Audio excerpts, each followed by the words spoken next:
Hôtel Saphir. Un bijou au standard international en plein Matongé, au grand carrefour de Kinshasa.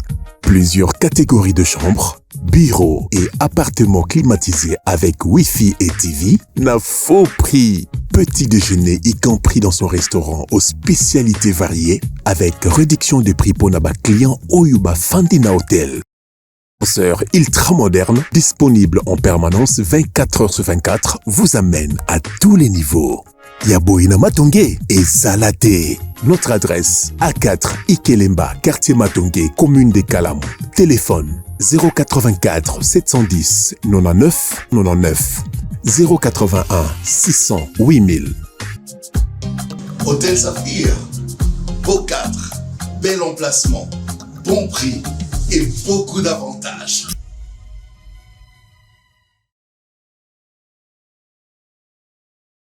Très bien, merci. Bon début de semaine chez vous, messieurs et dames. Fidèles téléspectateurs, na tombe libino bolandi bola motozali lundi, le 24 février 2025. On débute ce programme à 11h passé de 25 minutes parce que Makamba Roloba Ezali est belé et puis le programme Ezakili qui est la journée. Nazalelo pour nous accompagner, pour parler, pour discuter, pour échanger avec vous parce que Boza est belé, Liboso et Abateve Nabino. Na tombe libino mokakoswa pe bolandi bola mobisika bozwami boza na ba différentes provinces ya République démocratique du Congo na lobaki na bino déjà la liberté ne se donne pas, elle s'arrache et sengeli bo bundela mboka na bino et sengeli to bunda pona mboka na biso toza na likambo ya mabele toza na likambo ya régime te toza na likambo ya ba personnalité politique te toza na likambo ya ba leader politique te. C'est un problème ya patrie. Problème, il y a patrie, ils ont concerné, ils ont concerné Ngaï. Nalobaki déjà, lorsque le pays est menacé, lorsque le pays est en guerre, on ne sauve pas un régime, on sauve plutôt la patrie. Parce que patrie n'est qu'au la régime est le kaka, mais patrie n'est tikalaka. Et Sengeli ba Congolais, bobi mananzoto ya kukumisaka batu, bobi mananzoto ya kolobaka, lokola ba mouton. Il faut sortir de cette histoire-là. Vous devez être en mesure de regarder les choses et dire la vérité.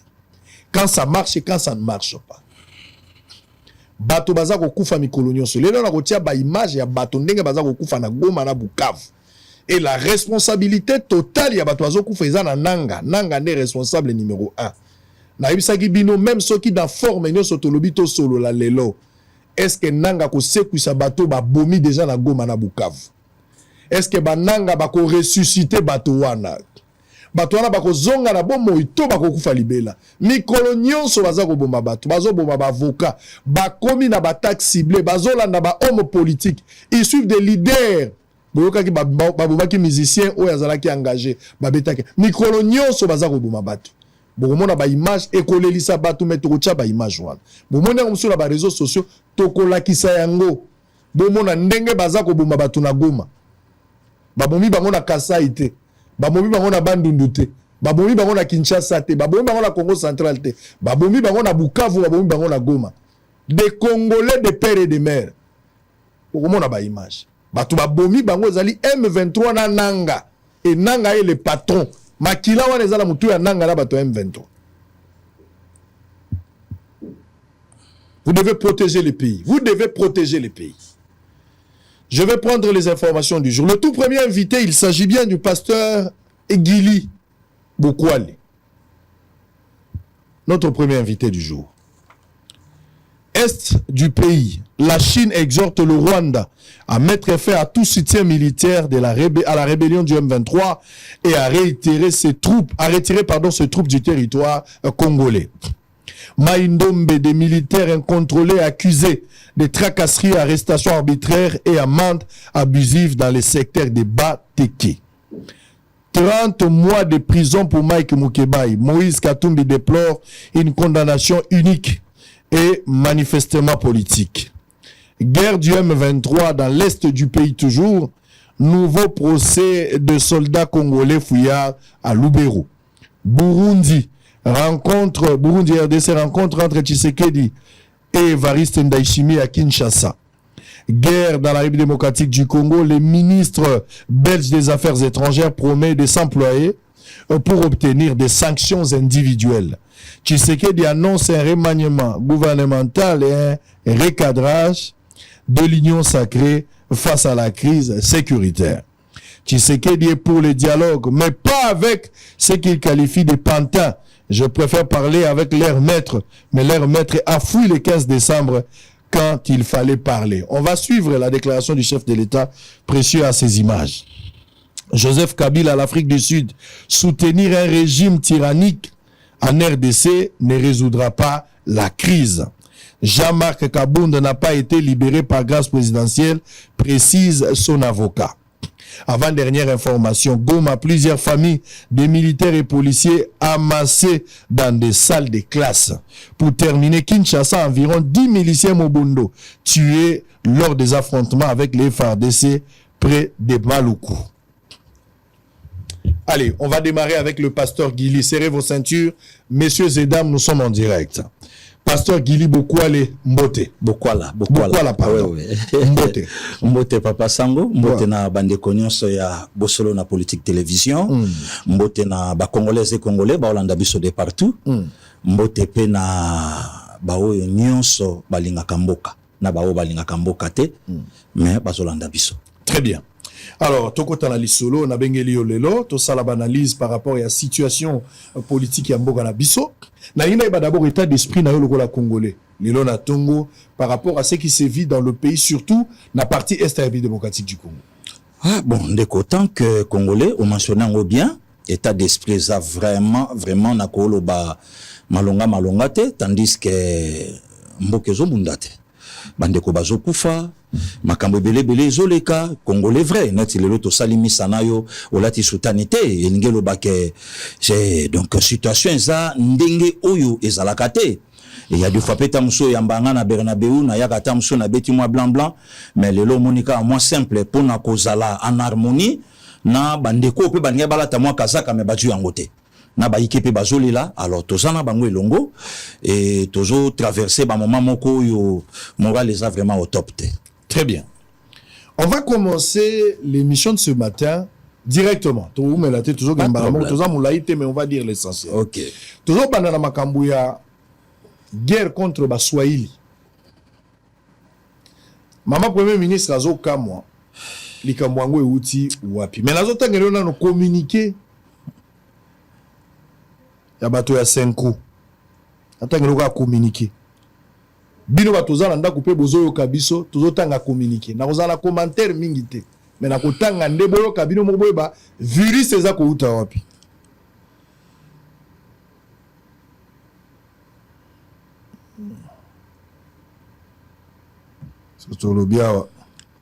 Ok. On va lire le communiqué à 5 ans. Je pense que Précieux a associé ces communiqués. S'il n'en a pas, c'est déjà envoyé. On va récupérer ces communiqués. Pasteur Guilio Yokayan. Dénonciation de la conférence épiscopale nationale du Congo 5 face à la stigmatisation des swahiliphones. Alors que nos frères et sœurs qui vivent dans la partie est de notre pays, République démocratique du Congo, notamment celles des provinces du Nord Kivu et Sud Kivu, sont sinistrés par les affres de la guerre. Nous assistons ces derniers jours à un regain de violence basé sur l'expression linguistique dans d'autres parties du pays. Ils n'ont pas cité d'autres parties du pays. Il est plus que malheureux de voir certains Congolais stigmatiser d'autres compatriotes parce qu'ils parlent le Swahili. Pourtant, l'une de nos 4 langues nationales aux côtés des innombrables langues locales. Les archevêques et évêques membres de la conférence épiscopale nationale 5O dénoncent et condamnent sévèrement la chasse faite aux swahiliphones dans la ville-province de Kinshasa et dans certaines zones de notre pays. La CENCO est d'autant plus indignée de voir certains pasteurs ou gourous exploiter les tribunes de leurs églises et autres cadres de prédication pour tenir des discours qui incitent à la discrimination, à la haine et à la violence contre d'autres Congolais et Congolaises en raison de leurs origines, de leur langue ou de leur morphologie. À considérer la cohésion nationale qui a toujours caractérisé les peuples congolais ici est de rappeler ce que nous avons vécu il y a quelques années, où un originaire du Congo central a été massivement élu gouverneur et député national de Goma. Il en est de même de candidats présidents de la République ressortissants de l'Ouest ou de l'Est qui ont été véritablement élus de part et d'autre. Aujourd'hui, malheureusement, nous connaissons une régression qui ne peut pas nous interpeller. Les évêques tirent ainsi sonnette d'alarme sur cette ségrégation qui risque d'embraser les conflits intercommunautaires et d'enfoncer davantage notre pays dans les violences. Ils en appellent à la maturité de toutes les communautés qui forment la nation congolaise à ne pas se laisser induire en erreur par ceux qui prêchent la division et à la chasse aux soiliphones, aux originaires et l'Est ou aux étrangers comme l'expression du patriotisme et voie de la paix pour notre pays.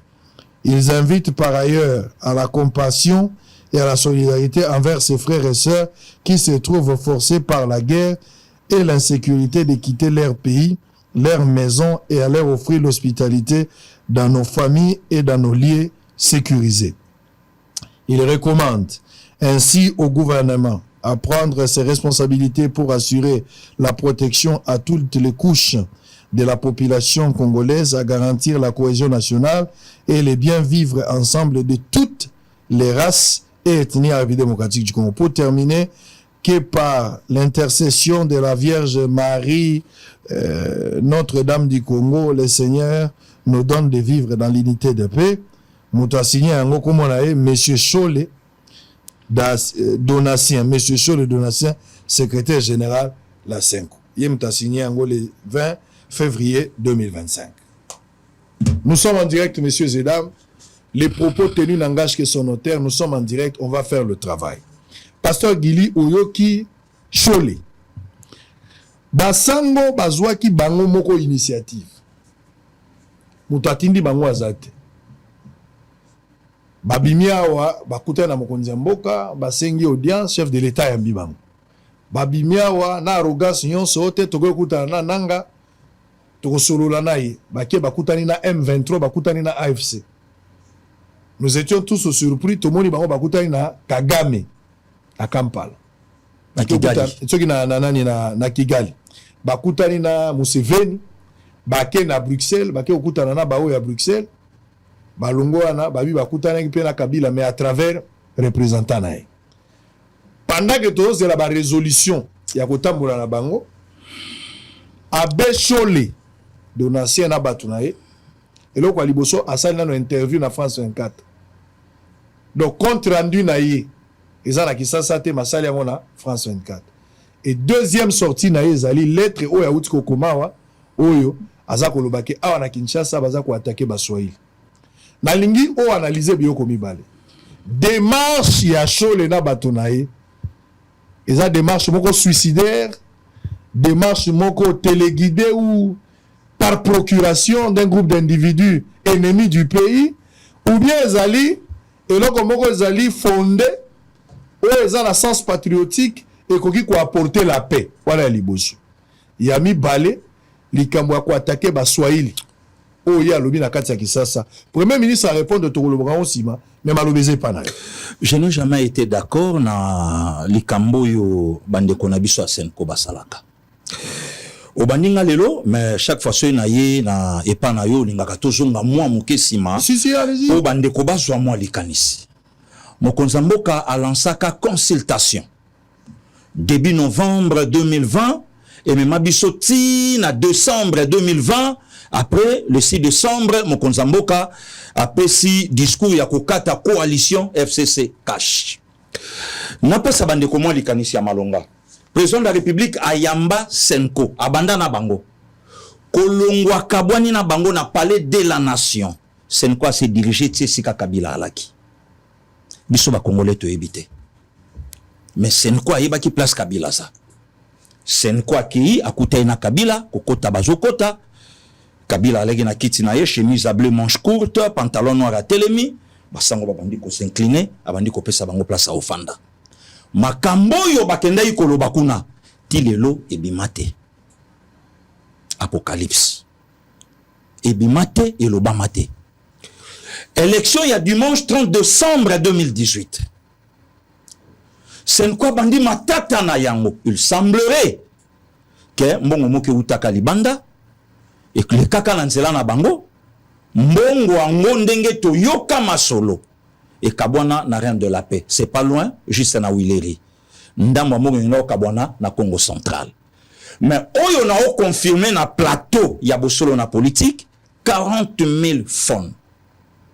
Wana na o confirmé. Oyo show la kenda kondimango na chaîne à bapaya. Ndenge papa sangwa lobi toujours na chaîne à bapaya. Pe batu na ye. Yoke yano na ye ba partenaire na biso.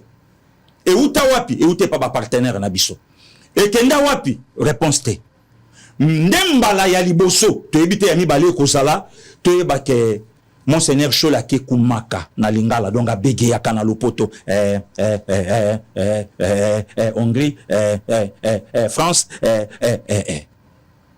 40 000 fonds place Uta place Zongela toyena maponomi c'est quoi confirmer biso que présent chez Sekedi Temtalonga kiango là je confirme aussi Monseigneur Ambongo toujours na chaîne à Bapaya atanga même na kombo ya moto alonga kama ponomi mais secrétaire à Senko tant batunier alobi na possession na biso to aleka na 40%.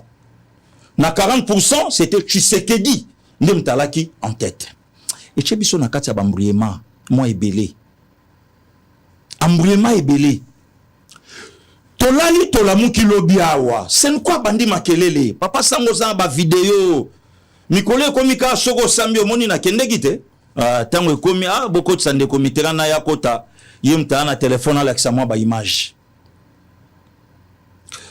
Monseigneur Donancien à l'école lobby dans la ligne où vont les choses président de la République ayo kana nubiso ame mama ponomi mbangu te na climat auto sanango de peur que un jeune homme courageux ndeko journaliste wa yambaka ye mukolo wana akataka ye mo maloba na question mais maloba moko ebimaka na se wana parce que le décor le terrain est déjà balisé mais malobe katanaka décor est déjà planté il y a coup d'état il y aura un jeune homme courageux quelques temps après jeune homme courageux à monana batunate puisque j'ai comme impression et on dirait qu'il est le zana ba congolais musu fo bazala interpellé ba musu baza intouchable batunate et les kana et tambola makambu ya papa ya Seni eye je cite son nom le général Soni Kafuta au solarana papa malamu alekana etando aloba yango tate pisko palobi nanga na esika wana totia muluba te poso totie muluba akopé sanzela na ndeko na ye muluba croyant que bazo bunda pona mboka nzoka pe na basusu nsu toyoka ke tate episcopo ye mo pa na candidat na ye il semblerait que moi ndeko na ye donc il y a zalate mais yo ozala po bongsa makambu ndengini et créer ba problème ebele to comme une élection il y a 20 décembre 2023 c'est quoi Télémi c'est pour la première fois na pays Afrique ba JGT ba contrôler CVT ba la parcours te ba les locaux mon côté mais il faut donner chance na motunyo chose à la candidat président de la République na muto ya loba ke na botami na tata Muyuda ba kundaye na Natania c'est à 60 km ya je crois à Tel Aviv azala candidat na Congo bolongola été azala et au chamboka na mobulu yefa azala Congo endimi 26 candidats bacheka bango te bango tu baleka kulutu Jean-Pierre Bemba topé sembote place à Zolanda biso puisque tout temps na babiloko yo to anango sur na ba preuve alobi Senko azo senga serveur central posa nango nini bango bato nzambe posa nango nini kulutu Jean-Pierre Bemba lelo tokomi basango batelemi babande likamba dialogue to ebite dialogue pour quel objectif lobby na esika o président alekaki démocratiquement mokonzi mboka yambi bango ndenge on introduire ngai abibo sala o bino bomoni ngai te shola bimi alobi eza initiative ya biso moko présidente bango bayebi esika Kabila za bayebi esika Katumbi za bayebi esika bakoleka o biso bakongole toyebi te mais curieusement nde na yoki na basource nsusu ba se retrouva na Nairobi afse botami kuna Nairobi Kabila yambi pe batukuna na Nairobi capitale ya Kenya lelo ezana ba poème belé la na berceau ya agression ya Congo berceau ya agression ya Congo Nairobi balongo wana Kigali puisque bakoka côté la Goma te na nzela oyo ngana yo pe to côté laka bakote likuna tomoni photo ndenge batelemeli nde bapesi ordre fongola bakende kutana mayamba Kagame mayamba bango avant bakoma Goma bien des photos après voilà. Ils ont été reçus avant bakoma Goma si bakutana avant puisque ordre ya kolongwa Kigali et kozwa biso ba 4 heures de route sur na bosanité Kigali Goma kozwa biso ba 2 heures 3 heures mais ordre pesa maki ya kolongola barrière nyonso ba jipo ezokoma wana ba 3 tellement important pour na biso ba na nzela botika bango nde bake tolali tolamuki ba publier communiqué au papa sango to sa l'émission na Kinshasa ngana opeto abakinwa to yebite Kinshasa ça na 2 gouverneurs titulaires na adjoint Kinshasa na 24 bourgmestres Kinshasa na 24 communes donc net na commune na ngiri na yebi makambo yango te puisque famille ezati lelo kuna na yebi makambo yango te siko na commune nini oyo lelo bandeko na biso baswahilophones baza menacé na quelle communauté biso toalaka na mamba ba communauté te na Congo. Moi je souhaiterais qu'il y ait un service à renseignement MK et Bengana no Cholé et tout na yepeta pe congolais le kwanga ngape ba benga batu na ingati ba mekape ba benga ye batu na ye que makambo yo eza na commune peut-être ba service na biso eza nano informé te ya koyeba batu na Chola botama pitata na enani oh papa ya nanga wase ko abinga na linga ko swana ba okoma ba komelinga bokwala ba che W nga bino bokwala na ngela UA bandimi ba zongela papier o ese comme jana katikati pungana ndimaka ke bokwala anezanga bayamba peyeti okula bonganga na mbula boni na paroisse nini e boyi na boyi bakoma ezwata 5 papiers duplicataires après baya kotuna ye commune oyo makambo ezali non trop c'est trop papa na moment oyo toleka ba episcope ba koloba lokota mokote na banguna bakolo bangota oyo za kopelisa moto na mboka hein sikoto yebi ngamba bandeko na biso balobaka Swahili alobi yango te pona awa peut-être akolo bango pe pona bandeko Rwanda si kasi to solo la te papa si allez-y alobi yango pona bandeko awa te peut-être te mususu ko pesa kaka moi ben na ba mama fifi masuka te bango te bakiabula bango te peut-être alobi yango ta mususu pona ba Moïse Nyarugabo peut-être alobi yango pona Bazaya Suruberwa peut-être alobi yango pe tant mususu pona ba Mwanga Chuchu tant so alobi yango pe pona bango donc ba meka lelo pe ba benga Cholé batuna ye makambo olobi ozwi yango wapi papa sango na bamboka mususu ba cardinal bakangama ba monseigneur bakangama basambisa pe bango ndenge basambisaki pasteur Gili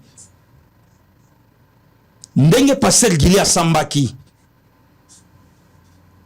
ba meka batuna ba makambo yo ngana lobi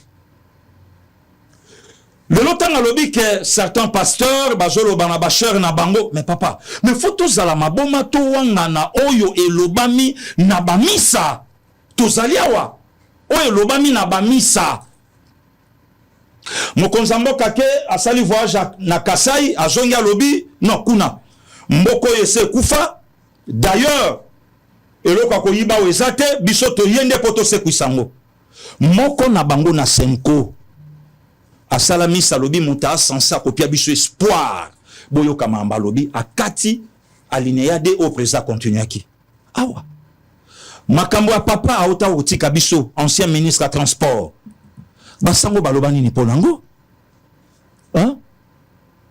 Et aujourd'hui même papa Etienne à Kepoto basango balobana biso babi Etienne Sekedi Amulumba Kepoto matikalo tikela biso komba muta au la premier ministre ti lelo babi misangote ils sont pour beaucoup tobomani na Martin Fayulu awa force à Martin Fayulu lelo ya batu nyonso lelo soko landi bango papa sango za mutabwanya okomona ke couverture akaye na bango Senko couverture akaye na bango Senko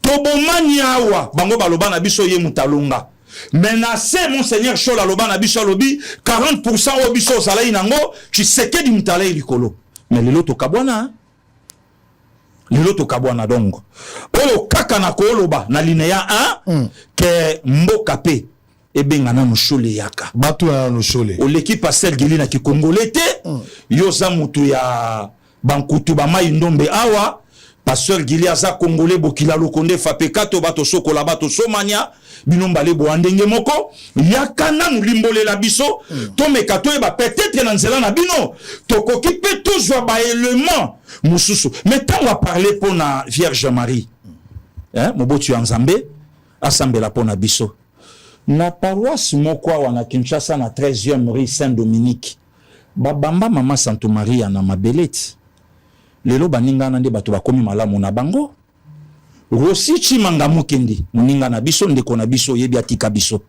po bambaka na ni banga aye kaka kanga porte église te to ye wana na ambassade ya Vatican lelo na lobela makambo wana babeta yango te donc loko kaka lelo nga pasteur Gili pona Chole la ko senga babenga payer aya na oyo nga na lobi likambo ya jeune encourager likambo ya tangi et permettre le kole bandi na Kinshasa to yeba yango bandi na commune nini pe batungisaki nani na lopango nini na quartier nini na balabala nini puis to leki na biso. Très bien, on va prendre deuxième partie avant de suivre la première la première ministre Bandeko Nangai naza koloba yango na lali na kanda na pasi pe na motema pona Chole na lali na kanda na pasi na motema pona Chole.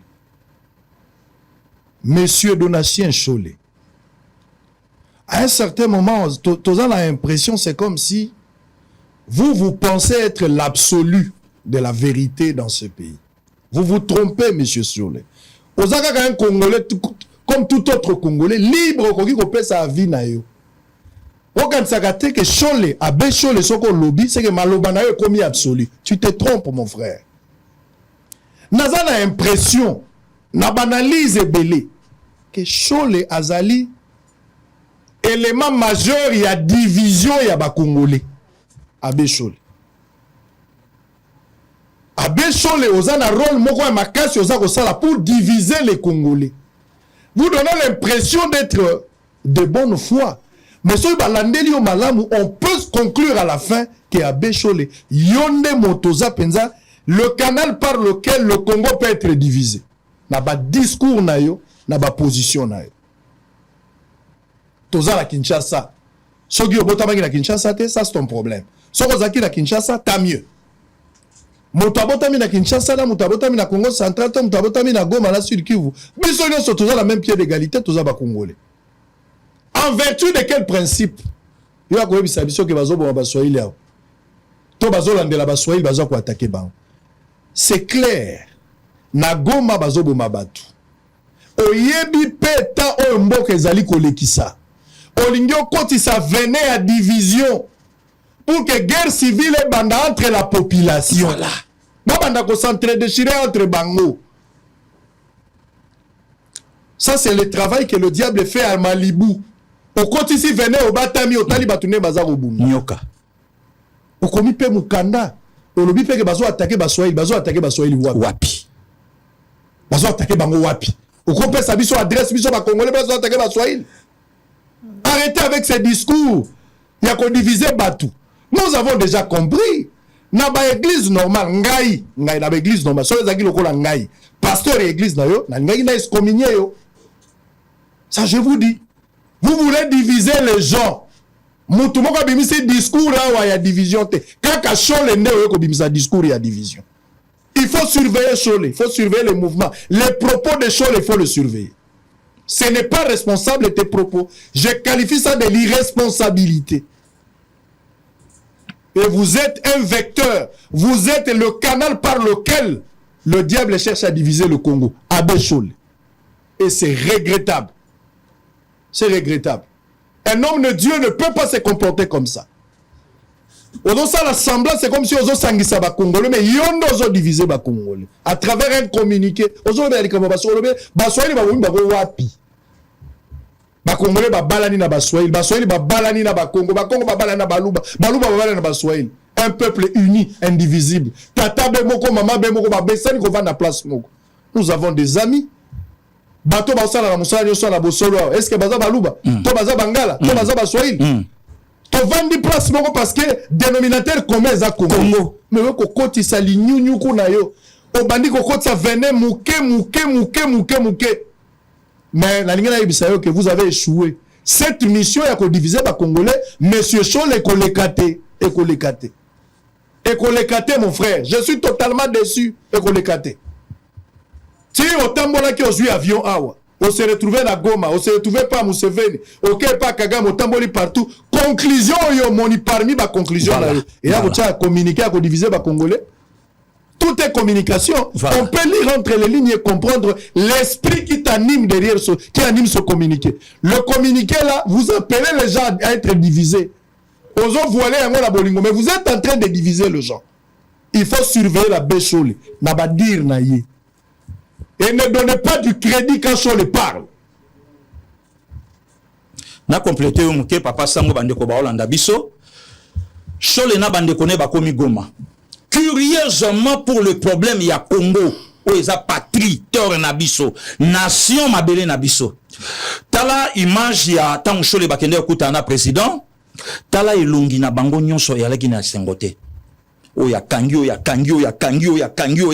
BBC mais tala tant bateli nanga ozomona kitoko ya basango ebimi bazo seka na elengi nyonso jusqu'à ce que ndeko oyo yozo tangela biso kombo to lobela awa abengi nanga moyena benga nanga ndeko ezate abengi une personnalité importante bavandi mesa moko na bandeko oyo babomeli biso bandeko moyena tanga nombre ezate puisque nazana ngo malonga te na mutu e kotala ndeko lelo tanga lobia kima na likambo ya baswahiliphone et bazo menacer bango na Kinshasa mais atikala jamais ko condamné oyo nanga sali lelo na esika nanga bandela na place nanga komi tozonga deuxième version zelanga wala tozonga précieux tikato la ki sa chaud les places bazo boma ba congolais bazo boma ba swahili muta boma bango nanga et chaud est incapable de les dire. Voilà, montrez-moi les images.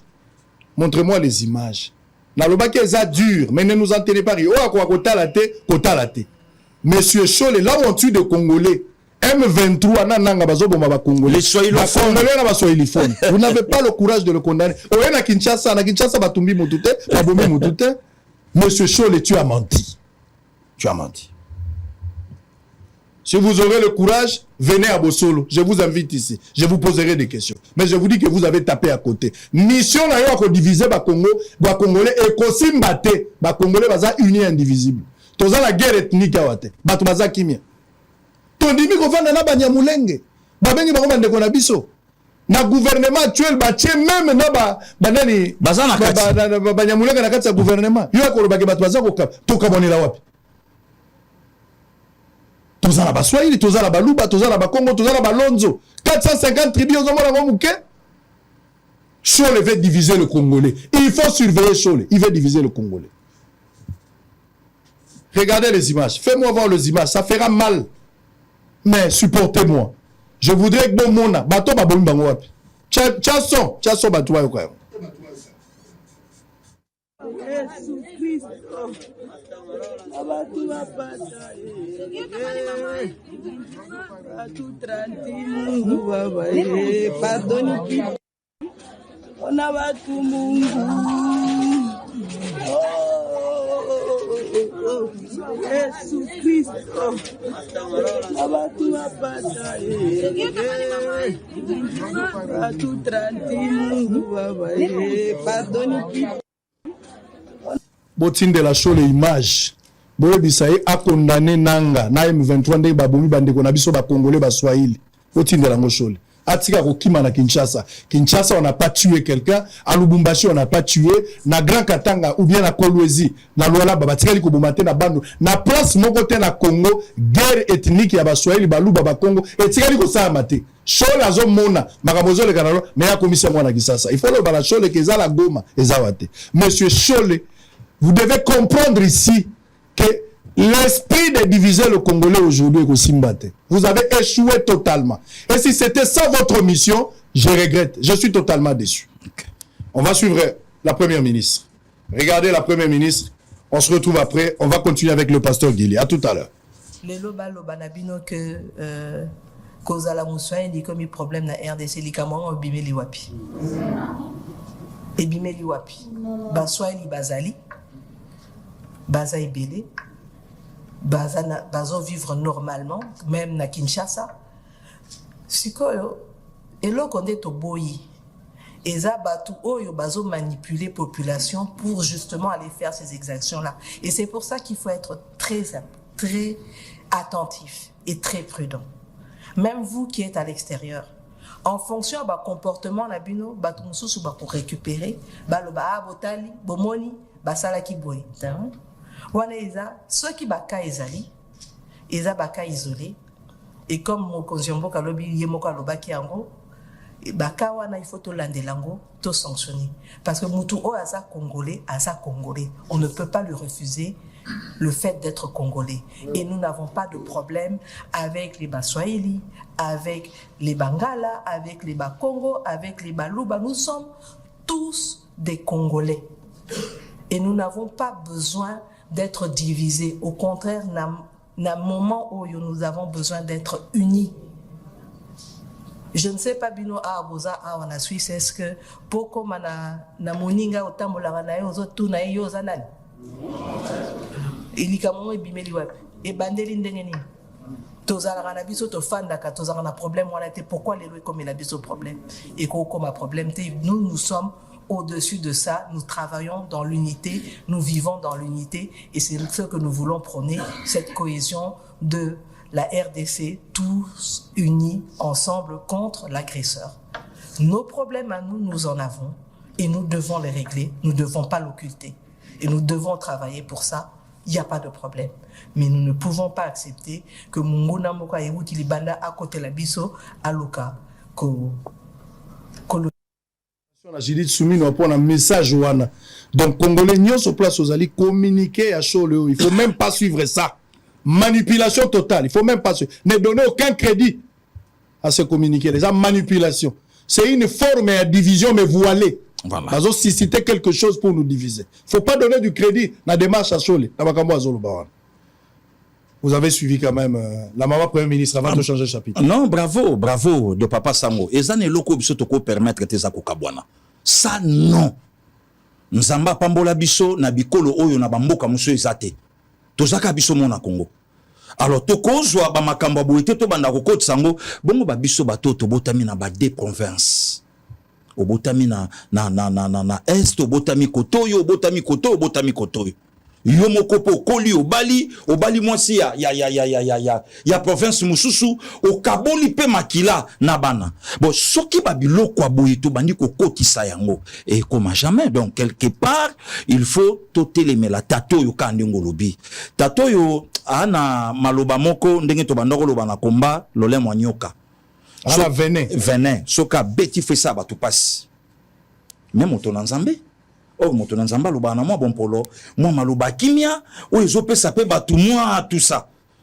Mais curieusement, tato soka lobi malobane soit kabatu na mitema. A komi na Goma. Tango a komi na Goma, babomi ndeko na biso moyembi. Bango na Goma, Papa Sango. A condamna ngote. Ba lobeli pe yangote. Ba komi na Goma. Babomi ndeko na biso ya mobali pa lobi le Congo au Congolais. Babomi. bango baza kuna eloko te babeti lisolo nango te balobi yango te donc bandeko bakufi wana baza bakongolais mais balobaka swahili te bayebi yango te tandis que kwe wana nde yango wana mingi balobi te mais soki nake plus loin ana eloko abombi na nsima loko ya nini ana eloko abombi na nsima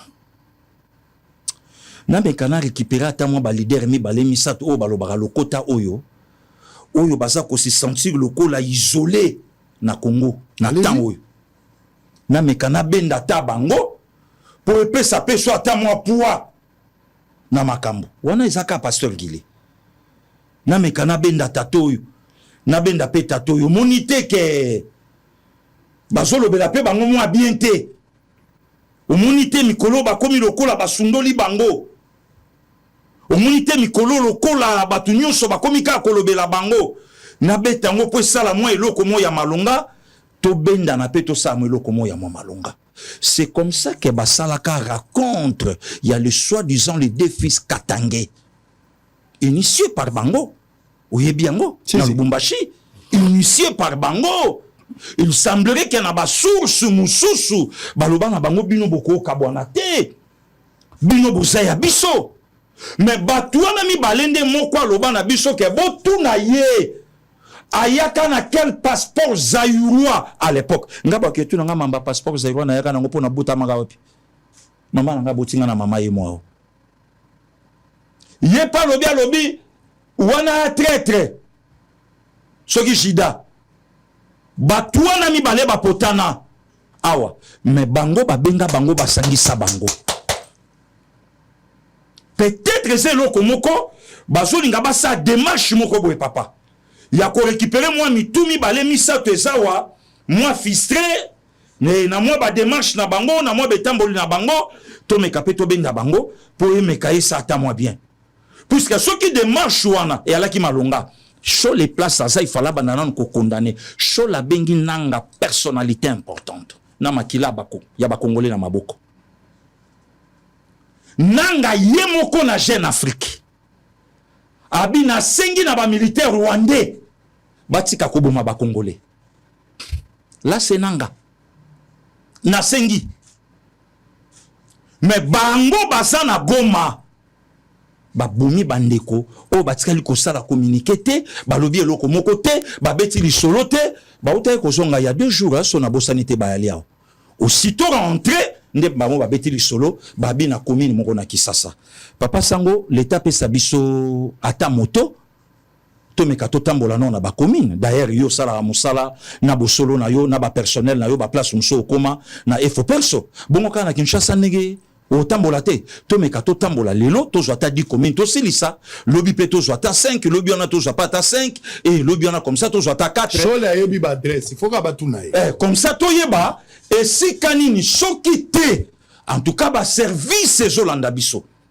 ba meka ba benga chole batuna ye ozwa kabiloko yo wapi outaka na makambo yo esika nini obimaka nango wapi curieusement ti lelo na tomona meso chola o salate mokonzi azala na bino totombola maboko epai ya Nzambe totomboli yango non tomona te mokonzi etokumisa kombo ya yo ne basango balelaka wana ya kombo ya lokumu non tomona te tomona ka sango politique show les sorties médiatiques show les baso boma baso téléphone show les mokonzamboka yo catholique show les meka solana na batu mokonzamboka na lui vont les choses quand même toi na posa to vanda to yokana show les non mokonza wapi nanu tomo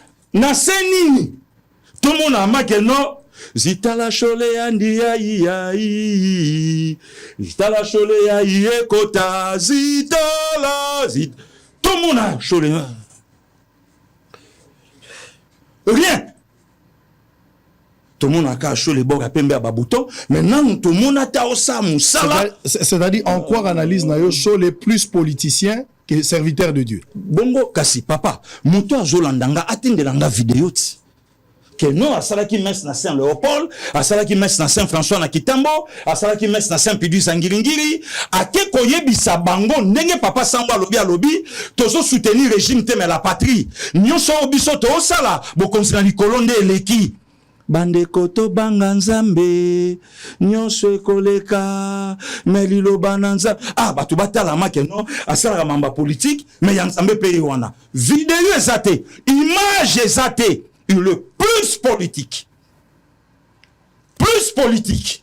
et lelo akoteli biso eloko yo en tout cas virus à division akozwa nzela tala papa Sango biso botami na Kisasa auto mentionner ngo bien ba papa pesi mwana kombo ya muninga na yesa yebekolo peut-être génération à lelo si mais biso ton to banye école primaire ozoya ko yoke kola muninga oseki po oza besoin na ngote bozalaka walaka muluba ozoya ko yoka ngo après on n'a pas besoin de ça biso za besoin makambo wana te et Chole veut diviser le peuple le la banda de marche à liboso puisque na ba propos na bango wana na okosate batikala jamais kozala d'accord président Tshisekedi azala mokonzi mboka pourquoi par rapport ya tribu na ye baloba yango topota na bango awa bango nde batu balei na dan wana mais lelo biso osala ngo te bandeko na biso basawati totambolaka na bango baswahili basalaka na solo na politique awa to banda kotuna banani na banani on n'a pas besoin de ça toza na bango awa donc makambo tato azoloba aner de miap ba service ya mboka ba meka ba bengaye batuna yepe ndenge batuna ki pasteur Gili très bien alongo la sandale alongo la chaussure avant d'ana on a avant d'ana kiti batunyo solibanda ba meka batuna petelo asamba oyambaka papa avec mukuna na sepela ndenge ya benga bang petelo asamba yoani asamba ba yekoli ya Yesu basambisa bango Paul asamba chola lekie place on appelle ça qu'à Paul raison. Je traite d'abord durement mon corps et je l'assujettis de peur qu'après avoir prêché aux autres, moi-même je sois rejeté.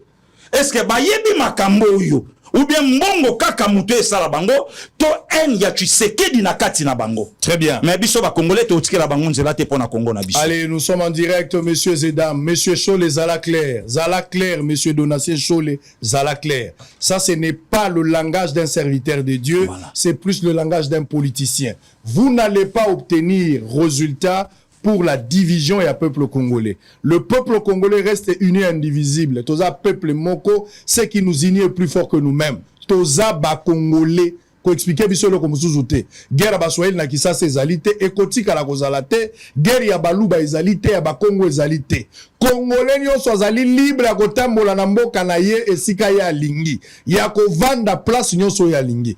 Awa ndenge toza bato yebani te mutuka baswahili ezalaka wapi voilà boulangerie baluba ezalaka wapi okola kisanga moto ya bangala ezalaka wapi okola kisanga prince ya bato bandundu ezalaka wapi. Donc nous sommes un peuple uni obligé de vivre ensemble et nous avons compris qu'à travers ton communiqué monsieur Sole olinginde diviser ba congolais voilà. C'est un appel à diviser le peuple mais d'une manière voilée et maquillée, mais nous les avertis nous avons lu entre les lignes. Nous avons lu entre les lignes et nous avons démasqué. Nous avons compris ce que tu voulais dire. Voilà. Donc tu voulais nous diviser. Mais Simbité, sur les Toko Kabouanate, nous devons être unis face à l'ennemi. Et l'agresseur est connu. L'ennemi est identifié. Lui-même a reconnu qu'il est ennemi. Vous n'allez pas nous tromper ici. Et puis ceux qui sont la lobby, ça parole évangile, voilà. Vous n'êtes pas un absolu. Même à on a la zoloba, absolu, c'est un point de vue. Nenge yo zo tchaka point de vue na yo, nenge biso peut trop point de vue. Ne pensez pas ce qui est lobby est évangile. Et ça évangile monsieur Chole. Vous avez parlé mais vous avez tapé à côté. Vous pensez peut-être à travers ces communiqués diviser ou enflammer quelque chose, créer des foyers de tension mais qu'aussi batté. Ba congolais ba vous la diviser te pour obengi bango yango. Ba vous la diviser te. Vous la diviser te. On la biso ki ngala za la pasteur na yo. Ozalaki mondimi na ngala ngana escominye yo lelo. Pour la division, mon limo yako kabola, il y a discorde. Oh Branham ateka semence à discorde nde yango. Mon mboto ya nyoka yako kabola batunde yango. Maele mabe ozo zonga ozo lo balokolo tebo sangana. O futeli batu minerval mo boyi bazwa. C'est ce qu'on comprend. Batu bako kabola te. Nous sommes ici pour le Congo. Pasteur Guilly, on va suivre, c'est que la sortie de l'ancien président Joseph Kabila, ancien président de la République démocratique du Congo, et sénateur à vie. Avant de côté de Makambo Tshisekedi, président de la République, à Salagi na réunion, on va terminer par là. Babé Chole toujours, Basali et Lokona Bango, Batamboli place Bakendaki, papa, tout le monde. C'est vrai que Salagi débat dans Batumusu Bandimaki, démarche Wanate, mais Batumusu a pensé qu'il peut crédit, ah, Basango, Bakoui quand même que ça a quelque chose. Mais après, on se rend compte que Bazumbon à ce jour, Église Moutebimsa qui a voté. Certainement, plus tard, tu vas apprendre que tu partenaire Bazalak. Tu vas Congo, tu vas financer. Moi, toujours partenaire. Chole na conclusion na ye. Donc, na français belete. Conclusion à Chole. Pour qu'il y ait la paix na Congo, lelo, par rapport à la situation, Ozole Kanabuka, Vuna Goma, na partie à Est, il faut que Kinshasa a négocié na M23. Ceux qui ont négocié na M23, wana Chole, hein. Boyo kamakamona, ezaka kabe Chole, kaka Chole. Chole kaka oya lukia divisé bato, elle sous la conclusion. De pona Chole potos à la malamu, pour qui ne kota la mboka, monsieur Donatien Chole pense et exige à ce que l'élo il faut qu'on négocie la M23, qu'on négocie la M23 qui n'y a kozalate. Comment vous jugez les diagnostics et les conclusions y a Chole? Même langage avec Joseph Kabila, même lignée avec Joseph Kabila, même lignée avec Nanga. Donc, et c'est le komoko bafandaki basali. Papa Sangoyoka, moi je crois qu'il faut batu tolingamboka. Il y a un communiqué, un message, pardon. Donald asengi na Zelensky, na Poutine, va se parler. Va se parler, entre parenthèses. Mais ce même démarche au président Tshisekedi Lelo, Azanango, Abi, dialoguer avec AM23, discuter avec AM23. Pour quelle finalité? Mixage et brassage encore? Tokenango Wapi. Kabila avait refusé de dialoguer avec AM23 en 2012. Abenga Bango, mouvement rebelle. 13 ans après. On va suivre Lambert Mende. L'ougalanga image à Lambert Mende Kuna. C'est-à-dire l'histoire se répète. On va revenir. Pendant que Bazo Bissaka image à Lambert Mende, ils ont une conférence de presse. Voilà. Lambert Mende a répondre à la question à M23. Voilà. M23 Bazabanani. Allez-y. En attendant, il n'y a pas longtemps. En dehors, il y avait Lambert Mende, il y a André Alain Atundu. C'est une erreur grave de discuter avec l'M23. Jean-Pierre Kambila. Jean-Pierre Kambila aussi. Oh, Baboma, trouva hier. Corps sans vie na kati hotel. Na lobi na yo wana tactique na bango. Ba makasi na biloko wana. Wana ba na bango. Papa Sango musalo biso salaka ya na batu mususu abonde la aka pour na protection. C'est 120 millions ba Congolais. Toko zata na 30 millions ba tumabe to tambola na bango. Bango ba aka na mission pas salut likambo. Kaimbi soki kiimbi akufa ka boy. Ba benge na justice lelo aki a répondre ba bizongandaku bongo lobioya au fongola mpoke. Tantôt pendaison, mon saloba arrêt cardiaque, makambo belé. Tout na batu wana kora fidèle basana ezawapi. Tout na bato lelo ba olinga bazonga Tshisekedi ya ogere mboka mabe. Morgue bandoko sa nini na ndako atata moko wana Gombe. On va revenir sur ce point-là. Je voudrais d'abord les conclusions de M. Donatien. Comment vous jugez ça? D'abord, le président de la République a lobby attaché au coma na porte ndaku na yé a ko négocier aka jamais. Mais si la paix doit passer par là. Non. Non. Au moins même siko na moment on est au fandi M23 ba question na salima tata na Goma. Oyebi eloko Congo asali bango tika na limbo lango moni na laki na retraite donc inspiration bandako ya ebele. Rwanda sali erreur oyo Satan sala na Golgotha. Maintenant le Seigneur sur la croix, ya yebike na silani na ye. Rwanda croyait aussi, ya kozwa Goma, or Congo le bitika bango bakota panza selekele. Comme ça, monde entier, baye bakase le Rwanda, derrière M23, bazui patin le kwa bananga, les bisimois, tous ces mondes wana, bazui batie bango liboso. Papa Sango, kota la nanga boye, nanga koza nakata makambo nanga anango. Rien? Anango te? Pas de négociation. Congolais mon kwa lingi angote. Nous accompagnons le président de la République. Négocier avec l'M23 sans vendre le pays. Discours wana Congolais lingi nangote.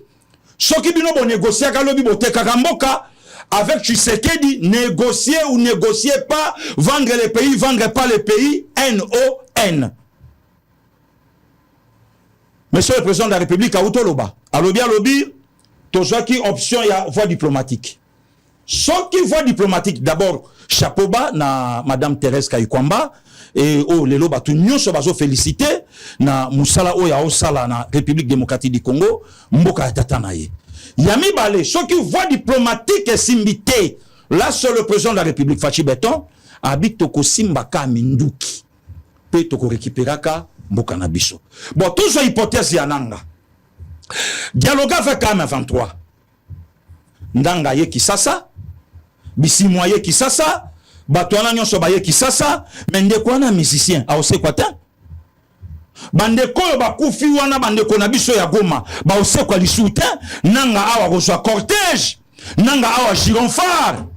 Et quelle image lelo papa sango et ko pesaka lobby na ba Gili na ba Israël Mutombo na ba Christian Bosembe na ba Mitterrand na ba tunyonso ke lobby so na moni simbité na afistre na ke es na ke sima Minduki na comme personnalité importante ceux qui ba nomenga te na jouer bongate na nzela Minduki lobby bona kokoma imagine ko pesa sekundo ba mixage nyonso salami ba brassage nyonso salami ba dialogue nyonso salami.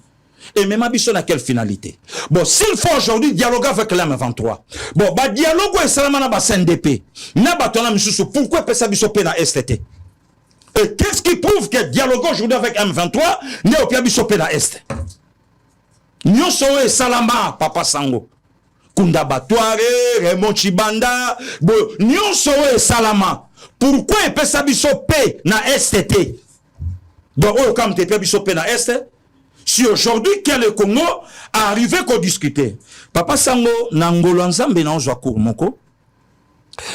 Professeur alobi na biso boy na auditoire, moni na za doyen kunate. On a l'équipe même na ba assistant na ba chef de travaux na âge. Donc ba surnommant de kona ona doyen. Kuna ba benga nga doyen, do ba benga nga na kombote. Doyen. Sego talaga doyen telema beta réponse mo raté sego na obeta na ba petit 2013. Donc on a ya mo boulot. Donc nga batula nga so nga moko na asir na boro ke na olongolango. To bon de la poko ratagate. Donc voilà na ebi ke donde na olongolango na apepele. Alors bien lobi na diplomatie. Comment papa Samonenga Zabo a ko traité na un caméraman? Il y a balobeli ya peuple TV le coin de connexion sif comme de topé simbote. Non. S'il y a un problème, pour nous garder équilibre, papa Sango pas que solana patron ya chaîne télévision wana, a que solapena patron ya chaîne télévision wana, a que solapena patron ya chaîne télévision boy. Mais comment lelo batu balingi Sango alingi to humilier Congo a dialogué na groupe rebelle, rapport de forces atteintes tout ça boy. Rapport de forces atteintes. To dialoguer na bango comment? Oh, Congo pas dialoguer, Congo faut dialoguer na Rwanda. Donc démarche à président de la République et ça démarche moko diplomatique.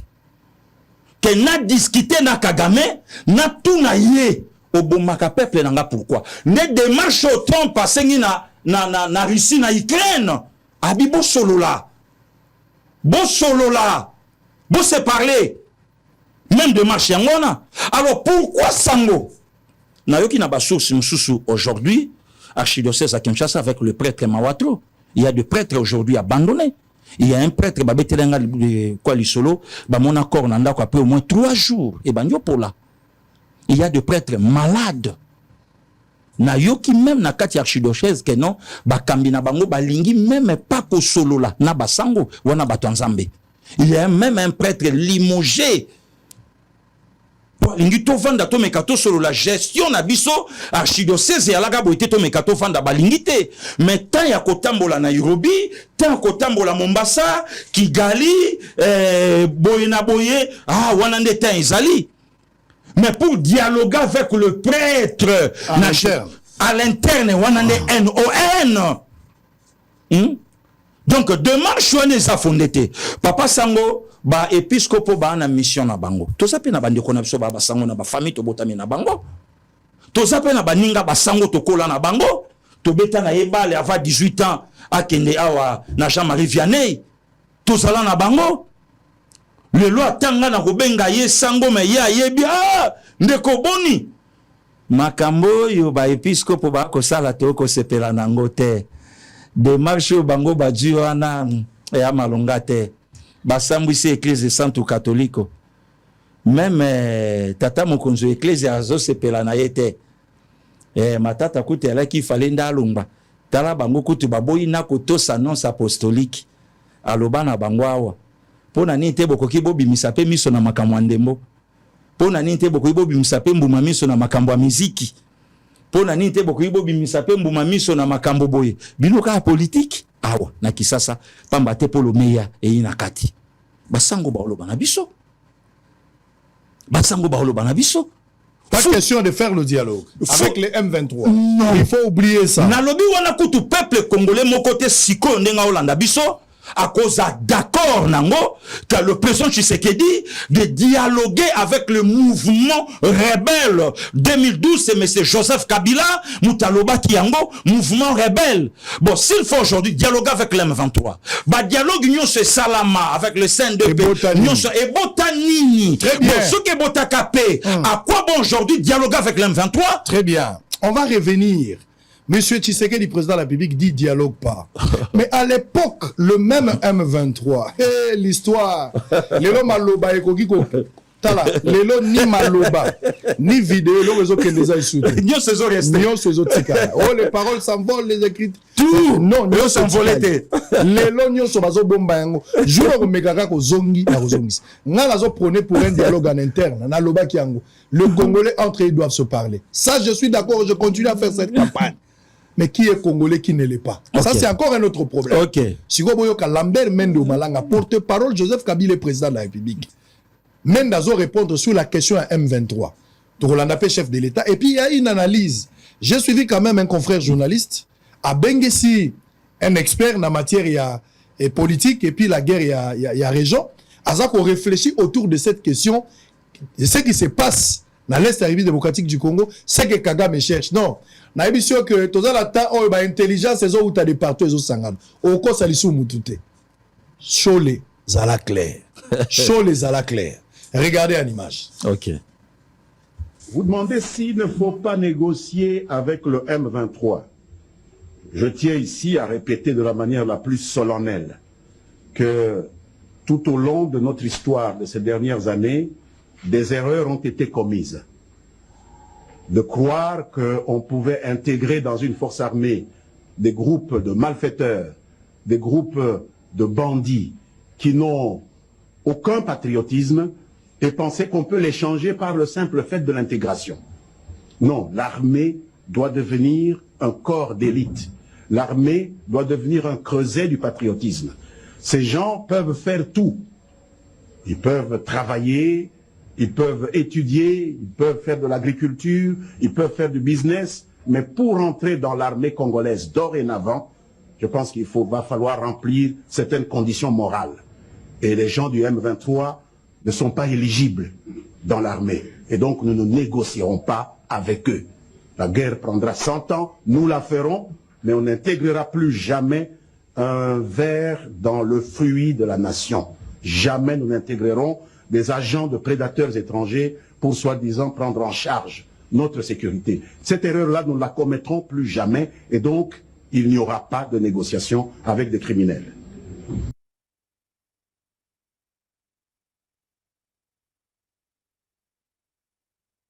Ne soyons pas distraits parce que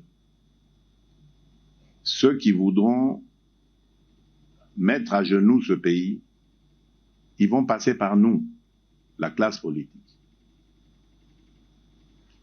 Et ils vont compter sur notre distraction pour dépiécer le Congo et pouvoir mieux le dominer. Et je crois que nous sommes en train de leur servir le plat qu'ils voulaient justement pour en arriver là. Par notre quasi-silence. Quasi. Parce qu'il y a des braves. Je ne vais pas tous les citer, mais le VPM Jean-Pierre Bemba, le Mineta le Mineta Guy Luando, le VPM Jean-Pierre Liaou ne veut pas discuter avec des pantins. Les pantins ne vont jamais parler de leurs problèmes. Les pantins, quand ils sont en face de vous, ils vont répéter le message de leur maître. Alors, tant qu'à faire, je préfère parler avec leur maître. Et quand vous avez vu, nous avons parlé avec leur maître. Nous sommes arrivés au 15 décembre. Qu'est-ce qui s'est passé? Il a fui. Dialogue, oui, je veux un dialogue, mais dialogue pour qu'on foute la paix définitivement à mon pays, qu'on nous laisse évoluer tranquillement vers notre développement. Je ne veux pas de dialogue pour qu'on se retrouve encore avec des brassages et des mixages qui, dans quelques années, vont donner encore lieu à des guerres. Dernier protagoniste et non des moindres, le président Paul Kagame. Nicolas Normand, quelles sont ses motivations profondes? Est-ce que justement il veut aller jusqu'à la capitale de la RDC? Cette question est importante. C'est l'acteur principal puisque c'est lui qui a déclenché le conflit, c'est lui qui a envahi le Congo RDC. Ses motivations, c'est de revoir, à mon avis, d'une manière ou d'une autre, les frontières établies par la conférence de Berlin en 1885. C'est-à-dire qu'il a une visée territoriale de prédation sur l'est de la RDC. Alors bien sûr, aujourd'hui, on ne peut plus changer les frontières aussi brutalement, même si Poutine essaye de le faire dans le cas de l'Ukraine. Donc il utilise un groupe qui est le M23, qui est complètement armé et aux ordres du Rwanda, et il veut une négociation entre Kinshasa et ce M23. Une négociation pour quoi faire? Pour que le M23, qui représente le Rwanda, ait une tutelle et administre cette zone pour le compte du Rwanda. Donc il veut en fait dominer cette région de l'est de la RDC à travers ce groupe armé. C'est clair. Et alors il met en avant des objectifs totalement mensongers qui sont la défense des Tutsis. Mais si on veut défendre... il remonte à la guerre, enfin au génocide au Rwanda en disant que la RDC aide ou maintient des génocidaires dans son pays. Oui, la RDC même persécuterait les Tutsis congolais. Seulement, en envoyant une milice composée de Tutsis, le M23, c'est pas le meilleur moyen de protéger les Tutsis localement, bien évidemment. D'autre part, son deuxième grief, c'est qu'il y a un groupe constitué de Hutus. Les Hutus, c'était les génocidaires en 94. Une partie de ces génocidaires se sont réfugiés au Congo en 94.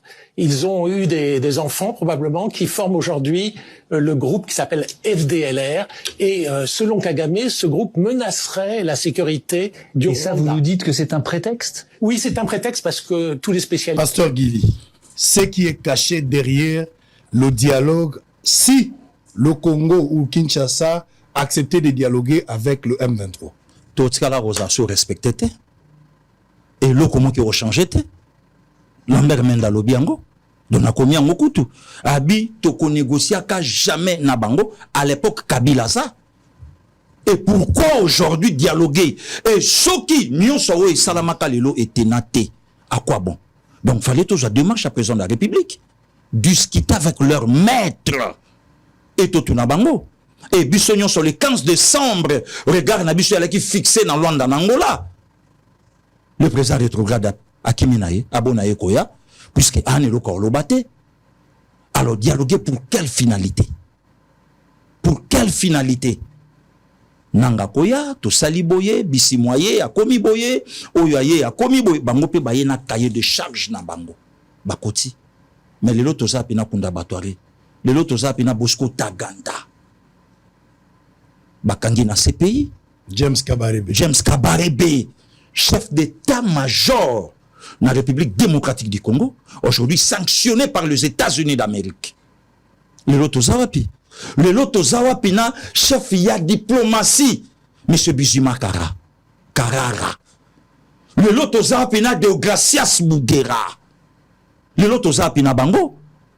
Bakombo oye sona, bakombo e ganga kana mboko yo. Le Loto Zawapi na Bango. Alors le Loto ke na Bango Suwapi. Alors, raison pour laquelle au monde le président de la République a lobby, non? Bango bakoya na maloba ya kolo na bango. Mais nanga pata, nanga marionnette, ba otindaye. Nanga zo réfléchit par procuration. Mais justement, nanga bima on a vocabulaire moko azala contenté na kokabona FCC cash yango batinda ikuna kendo sima mindu ki loba biso koto bule bebi loko osenga i primature ba pesiote osenga i senibis ba pesiote kende diongo loko asenga i jekamine ba pesiete bon vie pe suka le bandoli ali a moi trop tant on a permis via ke na irinoir moi 8 fois déjà et ce n'tara pas en pamba bon yo mi bimela libanda mo ba comprimer ba bloquer belé ba kenda pona souci na biso voilà pourquoi le président de la République a dit non. La meilleure façon, il faut dialoguer na bango. Maître na bango, c'est Kagame. Joseph Kabila a aussi la sous-traitance au banda ko débrier na babralima à l'époque. Ok, Lukamwa là na vacances ya chiki ya ko payer au kumbarata ba kazier na soir au Kotsaka comme ça ba perabino de mois samedi mois dimanche. Ndé loko bango ba osala. Si le président de la République a déjoué bango. Dialogue oui, mais fait qu'il n'a banani au to lo bango. Est-ce qu'il faut dialoguer avec Franck Diongo? Franck Diongo, il est opposant, il est héros vivant. C'est qui est héros vivant? Non, c'est qui est héros en baby. C'est qui est héros baby? Diongo héros vivant en quoi? Pour c'est que Jekamine va payer sa réalité? Sera soit Jekamine en ngara allo ba héros vivant? Diongo, nanini? Nanini? Nanga nanini? Jean-Claude Vouemba. Bon, vieux Vouemba Koutou là bas problème à Koko, on dirait vieux à se sentir vraiment beaucoup plus congolais que les autres. Claudel Loubaya. Bafistré. Bafistré. Au senti langage avait nabiso mafa. A zongisko nansela après koloba nabiso. Tokoko tikate Rwanda aye la biso montache la biso lisusu. Tolanda Fayulu, le belanga imaza Fayulu. To banda ikoloba makambo donc raison pour laquelle papa pour n'afanda awa président de la République a lobby non. M23 to dialoguer na nani nanga zawa président ya seni babo makabatu na este nanga zawa asomi hotel Castello asomi ndaku boye asomi ndaku place boye azawa makamba este zalaka déjà Kabila zawa ba obo mabatu dès que tu na village mona este batanga même na komba mama Olive. Si, j'avais vu la vidéo. Katinda batu babu mabatu. Mais sans preuve, hein, sans preuve. Je l'ai dit aussi sans preuve parce que sur les aguets, la preuve, je pense que Batouala va sa jugement. On a suivi la vidéo. Bon, Basali, Lelo, président de la République, yo on a autolo bango, alobi jamais à quoi faire la table mon qu'on a M23 pour à discuter. D'abord, quand on a un programme na bango, ndenge na yo kaki babi le 23 mars ba fêter à Onaxasa. Toze la bango, baya. Mars c'est anniversaire nanga, c'est-à-dire c'est que tu fêter la bango ensemble. C'est que tu fêter na bango, toze la bango baya. Voilà. Très bien. Alors on va suivre. Lukelanga image à Fayulu. Ezaki na meeting, je pense, na terrain Bouddha. Abandako Lubama Kamboyo. Fayulu aussi a parlé presque le même langage. On va suivre ça. Et puis, le Bela Likamba gouvernement Union nationale. Mais avant, c'est là. Tous en ont Likambouya. Likambouya Kabila. Kabila le baraté. Bambou les Ake Belé. Aouti na université Kara. Donc, pour le moment, Kabila Bibi na université à Kara. Donc, université, maman Livanda, le Banansoko, donc elle est encore il y a 12 ans. Azaki penza ni diplôme. Azui. Azaki en doctorat ce qui konorus na Azaki. Ça je suis au moins informé. Malobi que c'est quoi azotanga kenda otanga pour diriger Congo. Bon, je sais pas mais néanmoins na bi que Kabila banotanga penza solo. Anotanga solo. En Afrique du Sud place akenda ils pas kotanga solo, za kotanga lukutate. Même utakoza la peine à université bela azotanga wana akoza la peine à université. Obi ya 12. Il y a 12. Mais kotanga ndepena na yebi ka banda otanga. Ça au moins je suis témoin. Alors on va prendre les propos. D'abord Kabila lobby. Oyoki ndenge nini? Alobaraté mais lobby. Na CPL puisque le système déjà ba congolais, il y a Fachi comme coach et lobby c'est Kabila. Donc on a fini. Tu penses que Tshisekedi mta lobby c'est Kabila? Oui oui. Tactique de G système. Et lobby c'est Kabila. J'ai aimé na CPL makasi. Na CPL. Obanda ozela un jour Kabila loba? Non, ngana ebeka oloba jamais pour yam taba 12 makambutu en état au fait état lié babomi ba congolais Kabila lobité bato malonga ba kufia wa Kambila kufia Kabila lobité pe perda tu ba problème à Kabila lobate et le mokote maman Olive ceux ba côté la kaina ndako Kabila loba rien et le mokote Kara et le côté Rwanda bandi Kabila lobité makambubu Kabila lobité et komika era constitution Kabila lobby. Tu as un entraîneur mona Imanakala. bavie Bonangalula bayebi bavie Boulaïma bayebi bavie Amerikani bayebi via Anita alaka officier na armée na yebi te soka za na bomoi dering soka okokate coach alongoli servette anda obimisa mingi vient na somo KDD adeda bimi coach moi akoti yembo anzo coacher na terrain oningo pesa ballon bi via kuna pesi koto alaki grave te alaki danger te na ballon pied mais abanda okota j'ai aimé Kabila tindi tina nanga et simbi tabi bonga mosiko na mebimisa ke M23 ngai voilà très bien. On va lire le propos de Kabila. Ils ont sorti là. Dans autant que là, moko. En attendant, on va la image à Fayoulou. Soyez commis prête. Faites-nous signe comme ça, on va diffuser ça parce que Fayoulou a terrain à bout. Dans la mona qui a une page n'angai, na Facebook quelque chose. Et Zali, bah, on a besoin d'un ils peuvent nous envoyer. Vous avez un numéro à Bosolo. Bon, Luka Bazanyo, ça Bosolo, beaucoup de Selangai. On a besoin d'image. J'ai quand même aimé Nazara quand la meeting, on a été Nazara malheureusement Libanda. Mais j'ai vu quand même, analyse nae, nenge Kabila pe asalaki, banalise ezo koya de partout. Joseph Kabila a outi koloba. Joseph Kabila a outi koloba. Alobi na tribune, alobi... Ok, c'est ça, monsieur Précieux Mouyoko, on y va. On suit d'abord Fayoulou, on revient, comme ça la tanga, Makambo ya Joseph Kabila, et puis tu analyse à Pasteur Guili. On va prendre une pause, on va revenir pour les débats 4. À tout à l'heure. Ba Rwandais bagné ba biso Laurent Désiré Kabila bâtir un pouvoir, ok, ba imposer ba lobi chef d'état-major ya Congo il faut de la Rwandais ba ile mono comment il est nani James Kabarebe est-ce que c'est congolais prof Kanele a c'est prison pour la Mibale alobaki ete Kabarebe azali Rwanda aza Congolais te babwaki ye na makala mbula mibale sikoyo Kabarebe aza wapi alors bolingi lobi barwandais bazwa motu moko so bakoye wapi soki nanga soki pinani baye na ye awa balobi na ye ke union ozala président bazwi Rwandais mosusu chef d'état major bazwi Rwandais mosusu batie soki wapi mais sikoyo na loboko ya ata ya zoba na poche ya zoba batiaka loboko balamibale ata yo zoba yango alors sikoyo bango bayebi ke mbelu elekaki Laurent Désiré Kabila basinye bacontrat na ye basinye d'accord aye akomi balobi ne jamais trahir le Congo bon sikoyo bakozwa mikano mosusu bakozwa pensa ke barwandais bakoze biso banyukola biso mingi bakoke.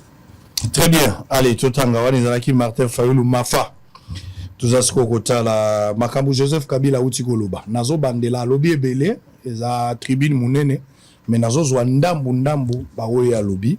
Pasteur Guili à répondre puis on va terminer avec consultation à Tshisekedi o alingi afungwa masikoyo a pesi chance na opposition majorité baton se passe ngana ça la gouvernement union nationale a lobi azotinda conseiller na spécial a koluka batu ba oyo bakondima ba kosala ekobota gouvernement ya union nationale ceux qui babo itami mais Tshisekedi est prêt de collaborer avec tout le monde. On va terminer avec ça mais tous on a ya liboso Joseph Kabila au niveau national. Voilà Kabila olanda makambo Kabila le so lingi toke moko aussi paragraphe à liboso ya liboso paragraphe à liboso to bandi Précieux Mouyoko, vous avez tout ce qu'il vous faut là pour que tokende toke ya liboso.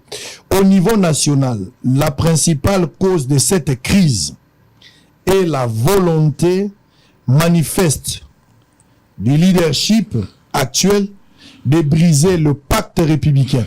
Ce pacte issu du dialogue intercongolais de San City a abouti à une constitution adoptée par référendum populaire en 2006. Ensuite, le deuxième, Joseph Kabila toujours. Monsieur Précieux, vous avez tout ce qu'il vous faut là-bas. Le régime actuel a muselé toute forme d'opposition politique, intimidation.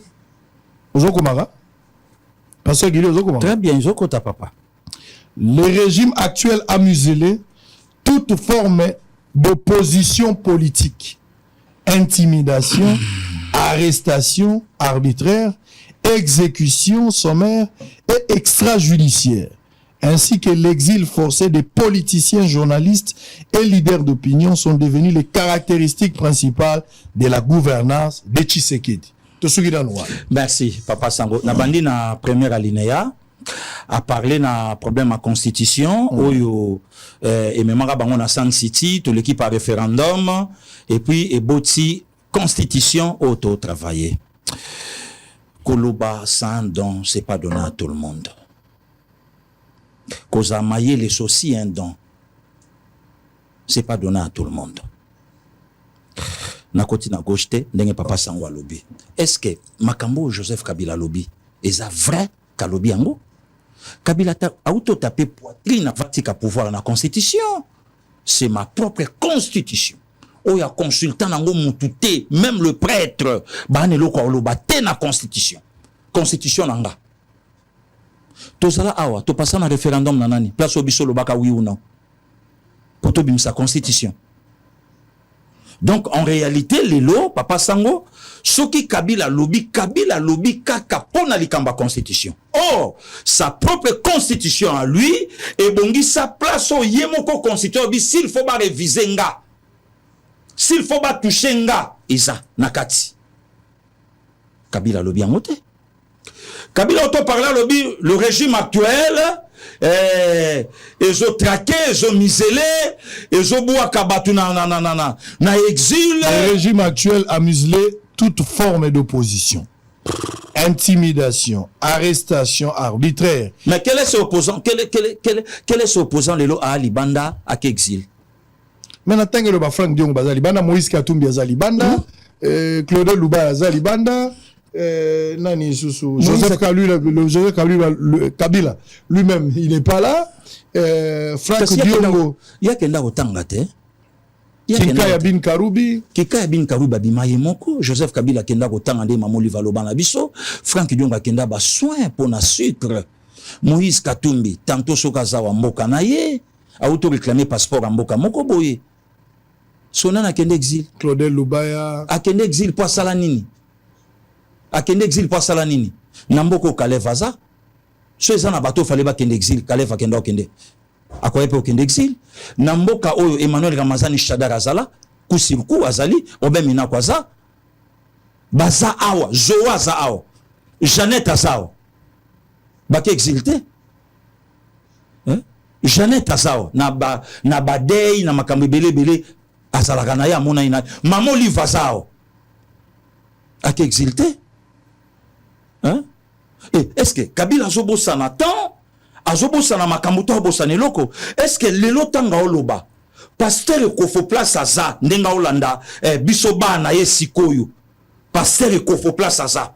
Azui ma place ya kocha Kabila na mutu na ye. Famille ya Pasteur Koutino. Osa mutarezo papa. Olanda qui réponse directe ya la fille cadette. Le pasteur Grace Koutino que je salue avec respect. Yem tati ya kibisolobi. Réponse musclée, il y a pasteur Grace Emi Koutino. Est-ce que le lofona beta lisolo, il y a tata nanga ya molimo awa. La manière dont Kabima, je salue ma mimi Koutino à Olanda Biso. Maman lobito komi na papa na poto. D'abord, tant aux joies qui n'ont awa babo pia bison zela. AVC na poto babik sa na bangwango. Et ça va traitement mutalemba ilo boko et zongi pe normal. Mais munganga loba na papa Koutino abi boye retard. Est-ce que le lot vraiment Kabila tanga komi makambo yo a retrouvé makambo ya sala Koutino que tu sais que ya sala mon pasteur moko famille ya pasteur Lukusa na Lushi oyeba ki yango malamu papa confrère Nabino Frank Ngike na Lobango le lot Kabila ko parler Floribert Chebe ya Fidel Bazana le lot Kabila a ko fanda pe boye bon alobi Daniel Boteti Loleke to confondre la peboya te Kabila lobby basa ebele bali kinkulula basa ebele lelo Kabila ko l'acception régime ata libulu ya mutu moko babomba me ba fausse commune maluko lelo ekomi soki ndenge nini ekomi kitoko makasi mabulu ezala kuna ya suka donc manque à dire bino pe bozana Chéribin bino pe bozana Gigiani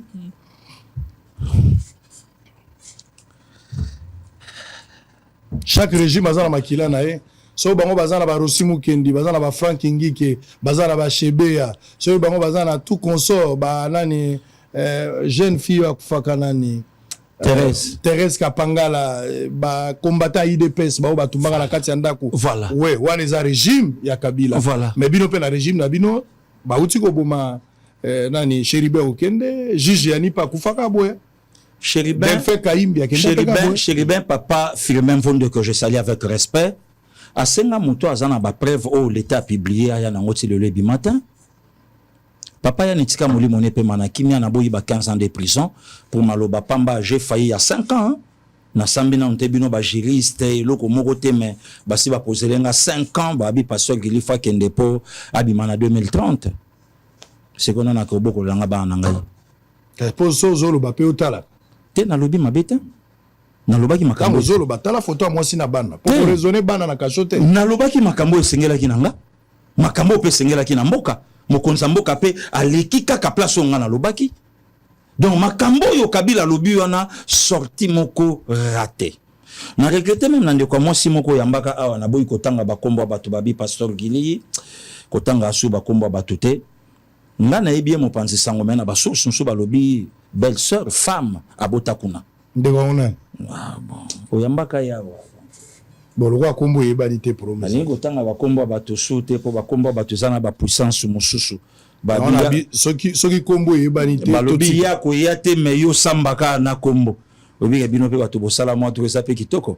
babi me mbali bosola e bakia babi bo avant ya samba fo moto afunda ki pasa la do moto asa lésé. Et ça arrive moi bien. Si, bien sûr. Babi Moutou a ça les a. Il faut partie plaignante. Azala batubaye bake. Yé Moutou Nathalie Bambinga Momi balena ba veste na ba cravate. Ba vandu na batu na passé Guilé ba on a bien à mon côté. Batu o te bi passé Guilé. Mais comment il va konga mais bi bangoda? Batu ni ba bino boyeli ni noté ba mandaté biso. Bazai na mandat spécial légalisé. Mais ba mandaté bino na nani faut Moutou atindi bino. Donc voilà. Donc lelo makambo yo Kabila lobi wana na ebité na bengango et sorti moko raté. Donc ba conseiller mabe. Ba conseiller Kabila mabe ya kozonga yo moto ebino mamba olobate. Kabila bi azonga. Mais ta babiloko Kabila lobi. Hein? Est-ce que babiloko Kabila lobi ça babiloko oya kolo ba mona régime ya Tshisekedi. Voilà, donc Esopi et le Barabanakin. Mais il faut peut-être arranger ce que Kabila a dit là et peut-être fonder aussi. Est-ce que ça a mis place les violations innombrables de la Constitution et des droits humains, ainsi que les massacres répétés de la population congolaise par des forces de police et militaires de Tshisekedi ne prendront pas fin après la négociation entre la RDC et le Rwanda, ni après une éventuelle défaite militaire du M23. Et ce pied. Donc, problème n'a pas la constitution. J'ai aimé ce que Ndikomo Kalobaki Natangaki. Sur rayonnement Kabila Joseph est des nôtres et congolais. Sur rayonnement Kabila Joseph est le fils biologique de Laurent Désiré Kabila. Mais contexte où le président Tshisekedi a commis Nangolelo, c'est le même contexte où Babomaka entre guillemets son père. Contexte au baboma tata na ye apport na ye na mboka ya tata na ye mboka na ye eza nini lelo oyo Joseph Kabila azo blâmer même Afrique du Sud atia maboko te asunga mboka ya tata na ye te. Tout est communication au tolobango nous c'est ça au clair. Donc Kabila n'est pas des nôtres. Quand le président Tshisekedi a lobby, n'importe lobby, l'FCC lui, d'ailleurs, il prépare l'insurrection. Banjo ibabimia wana otanga bakombo na bangote. Apia ba preuve, est-ce qu'il y a ba preuve? Allo bango, apia ba preuve, abimisa, apesa. Et nasuka nango, nganga yemo kwa koti. Yemo ko yo lelo, abimisi ko donc amibimisi. Violation ya constitution. Est-ce que Kabila a parlé de la violation de la Constitution? Quantième fois Kabila a violé sa propre Constitution, sa propre fille? Quantième fois?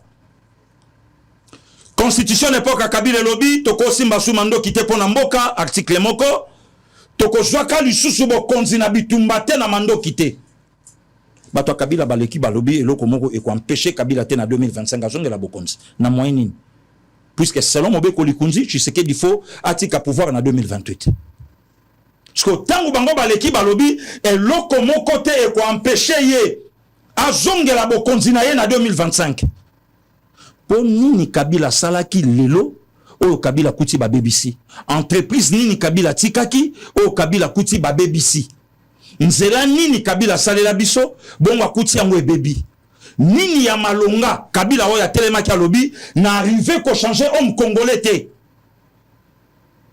na arrivé te ko changer homme congolais Kabila oyo atelemaki azui armée na biso abomi yango po yela biso Bosco Taganda un mécanicien na Rwanda général au Congo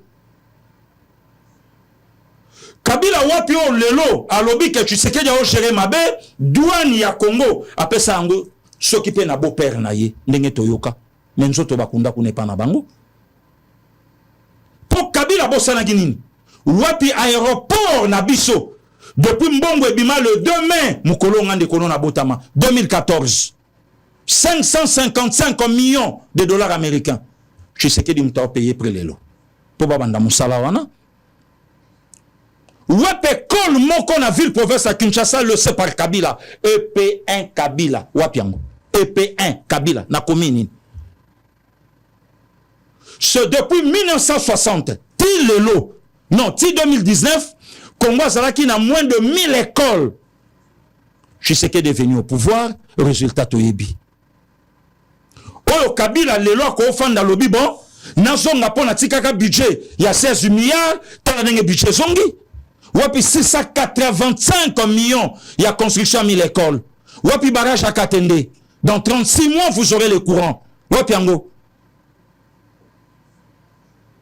donc lelo Kabila nazongi sabiso ba plaque ya mituka ndeko ba passeport na biso ndeko soto zongi na makambo ba comparaison tikala tanga makambo ya mwana ya pasteur Coutinho pour la comparaison na ko ganga pe na bi pasteur Gili wapi mbongo ya Chile Gelu pasteur Gili wapi mbongo ya 100 jours pasteur Gili wapi mbongo ya forage na lampadaire pasteur Gili nazo tangela yo pe tanga na pasteur Grace wapi 32 millions ya Kinshasa centre tangana no pasteur Grace wapi mbongo ya ram wapi mbongo ya covid nako tanga tangana no pasteur Grace emi Coutinho lobi ateki biso kitoko biloko ezebele ha tangana no pasteur Grace na lobi ka biloko ezebele tangana no pasteur Grace biloko ezebele on a l'impression c'est comme si toi la concurrence ya bino bobombaki mingi te biso bobomi muke biloko yibaki mingi biso toyibi muke même pas mais yete mutakoza na loba koloba lelo pona Congo bozana tanga Tanga pasteur Grace Coutinho. Oui. Émile. Si seulement, ça c'est grâce Coutinho. Si seulement, c'est sur ces critères que repose son jugement sur ces régimes, alors c'est une honte totale. 1000 fois, j'aurais préféré que mon père Coutinho Fernando soit incarcéré sous ce régime plutôt que sous l'autre. Torturé, frappé dans sa cellule, humilié, il a résisté. Prier, espérer. Mais combien de souffrances un corps peut-il endurer? Un AVC en prison, une hospitalisation sous haute surveillance. Malgré nos supplications, un refus catégorique de laisser partir se faire soigner à l'étranger.